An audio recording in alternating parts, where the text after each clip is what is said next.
Hello बच्चों, तो कैसे हैं आप सब। आशा करते हैं कि आप लोग बहुत अच्छे होंगे। और हम लोगों ने पहले अमाशय के बारे में पढ़े थे।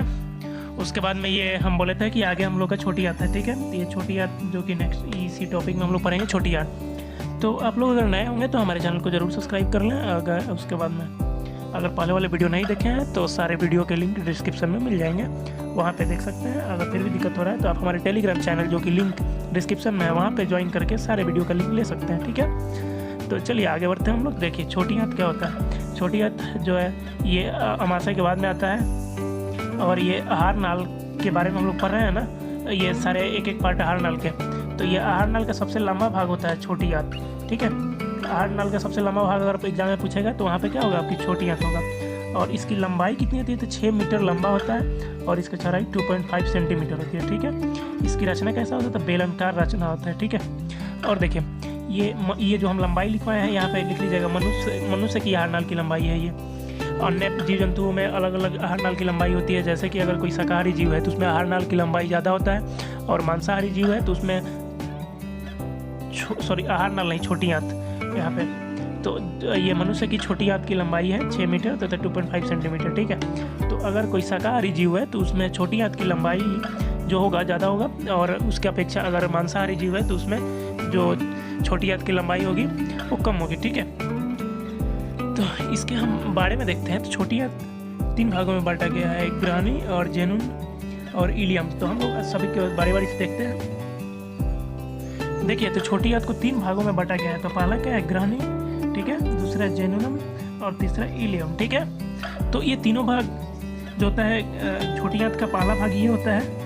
तो आप लोग इसको हेडिंग में डाल करके लिखिए, हम इसके बारे में लिखवाते हैं, ठीक है।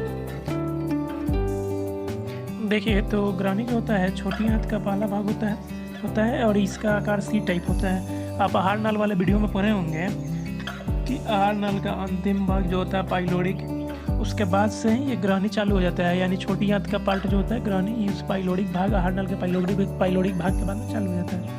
इसका जो आकार होता है सी टाइप आकार होता है, ठीक है। और देखिए इसमें 2 भाग होता है। जैसे ग्रानी में लगभग बीचों बीच एक छिद्र होता है। छिद्र में एक नलिका खुलती है। नलिका 2 विभिन्न नलिकाओं के आपस में जुड़ने से बनती है, ठीक है। तो एक को अग्न्याशयी वाहिनी बोलते हैं और एक को मूल पित्त वाहिनी बोलते हैं, ठीक है। ये दोनों अलग अलग जो नलिकाएं होते हैं उसका नाम हम लिखवा दे रहे हैं, ठीक है। तो ये जो पहला इस लिख लीजिएगा। ये आहार नाल में क्या होता है, एक छिद्र होता है और एक छिद्र में एक नलिका खुलती है। नलिका 2 विभिन्न नलिकाओं से आपस में मिलने से बनती है। तो उन्हीं 2 विभिन्न नलिकाओं को क्या बोलेंगे, एक का नाम है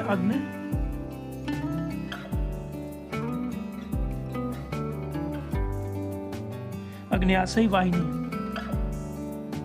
ठीक है। और दूसरा का नाम आप लोग नोट डाउन कर लीजिएगा,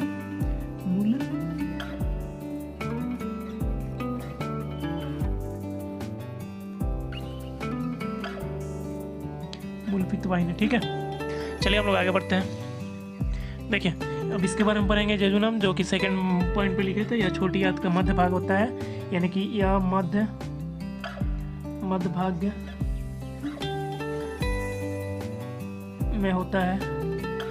किसके मध्य भाग में होता है, छोटी आंत भाग में याद रहेगा, या फिर लिख लीजिए यह छोटी आंत के मध्य भाग में होता है, ठीक है। ठीक है। तीसरा नंबर पर हम लोग इलियम देखे हुए थे। इलियम क्या होता है, इलियम ये कि छोटी आंत का अंतिम भाग है, ठीक है। इस भाग में भोजन का अंतिम रूप में पाचन समाप्त होता है, यानी कि यहाँ पे लास्ट पाचन का काम समाप्त हो जाता है। और बचे हुए भोजन का अवशोषण भी छोटी आंत की इसी भाग में हो जाता है। तो आपसे अगर एग्जाम में क्वेश्चन पूछे कि बचे हुए भोजन का अवशोषण किस आंत में होता है, तो छोटी आंत में होता है। और किस भाग में होता है, तो इलियम वाले भाग में होता है, ठीक है। यहाँ से क्वेश्चन आप लोगों का बन रहा है। उसके बाद में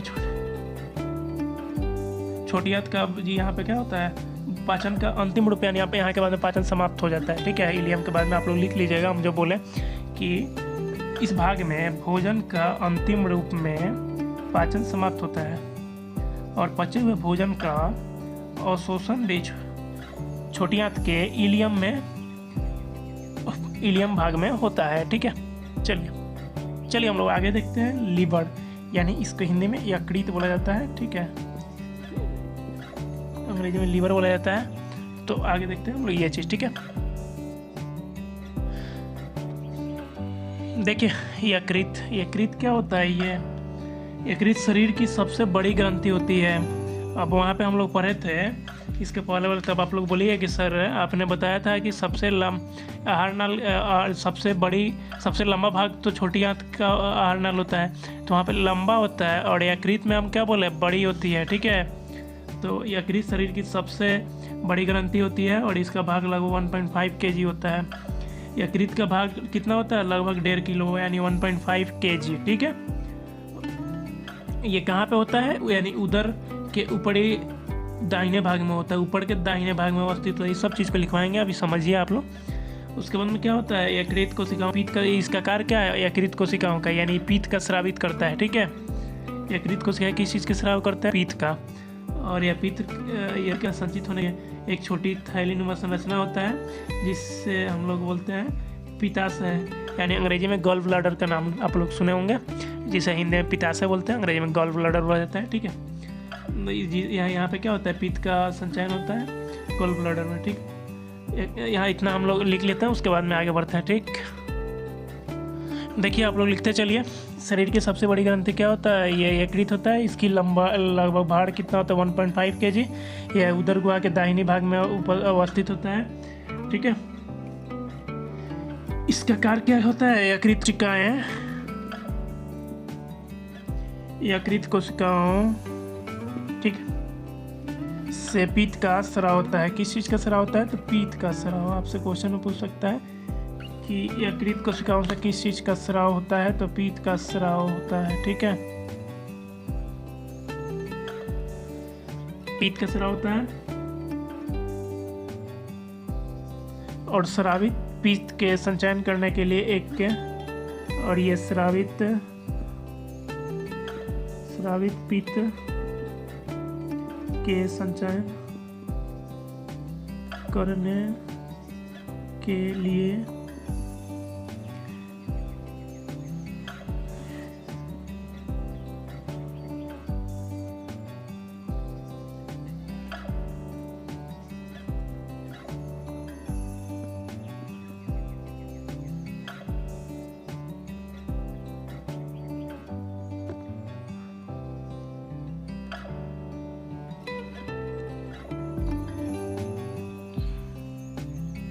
होता है, जिससे गॉल ब्लैडर कहते हैं हम लोग। ठीक है,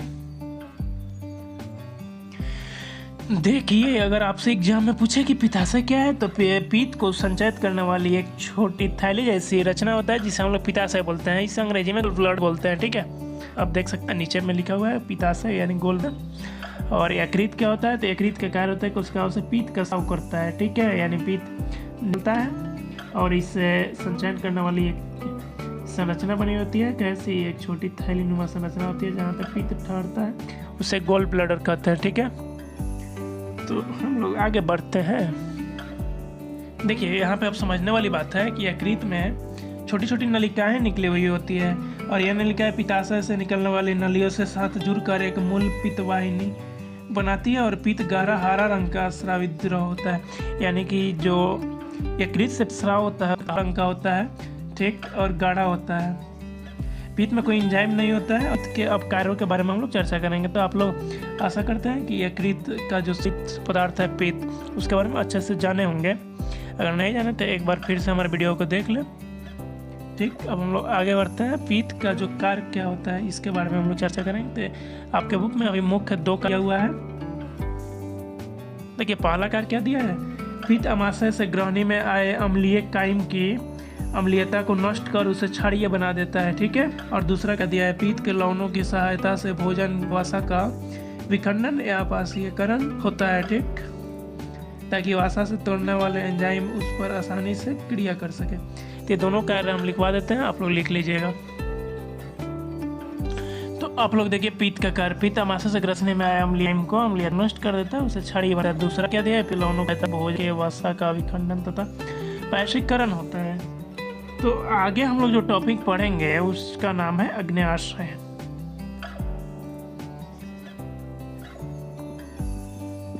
आगे हम लोग टॉपिक अगर इस नेक्स्ट वीडियो में इस तीनों टॉपिक को खत्म देंगे। और आप लोग अगर कुछ समझ में नहीं आता है तो आप हमें कमेंट में बता सकते हैं कि सर ये चीज़ समझ में नहीं आया। अगर एक चीज़ और, यहाँ पे हम ऑफलाइन क्लास में एक क्वेश्चन पूछा गया था हमसे, उसको क्या मैं डिस्कस करना चाहेंगे आप लोगों से। भी होता है कि आपके मन में भी वो क्वेश्चन उत्पन्न हो। देखिए, पौधे में पोषण भोजन निर्माण करने की प्रक्रिया की था, उसमें हम लोग बोले हैं कि पौधे स्वपोषी होते हैं। ठीक है, पोषण के प्रकार में हम पढ़ाए थे स्वपोषी और परपोषी। तो हम लोग बोलते हैं कि पौधे क्या होते हैं, स्वपोषी होते हैं। ठीक है, पौधे स्वपोषी होते हैं। लेकिन एक हमारे ऑफलाइन स्टूडेंट में एक स्टूडेंट ने पूछा कि पौधे को तो हम लोग भी पानी और उर्वरक के लिए खाद वगैरह देना होता है, तो स्वपोषी क्या हुआ हम लोग, और हम परपोषी कैसे हुए?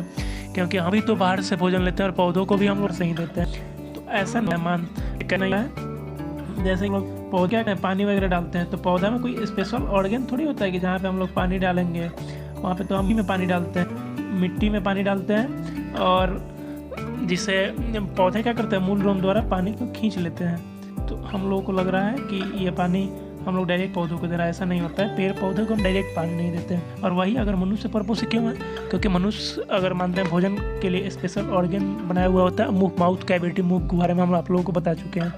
तो वैसा पेड़ पौधे में हरगिज नहीं होता है। इसीलिए पेड़ पौधे स्वपोषी होते हैं और मनुष्य जो होता है परपोषी होता है। अगर ऐसा क्वेश्चन अगर आप लोगों के मन में भी उत्पन्न हो तो हमें कमेंट बॉक्स में ज़रूर बताएं। ठीक है, और हमारे वीडियो को लाइक करें, चैनल को सब्सक्राइब करें। मिलते हैं नेक्स्ट वीडियो में नेक्स्ट टॉपिक के साथ में। तब तक के लिए धन्यवाद।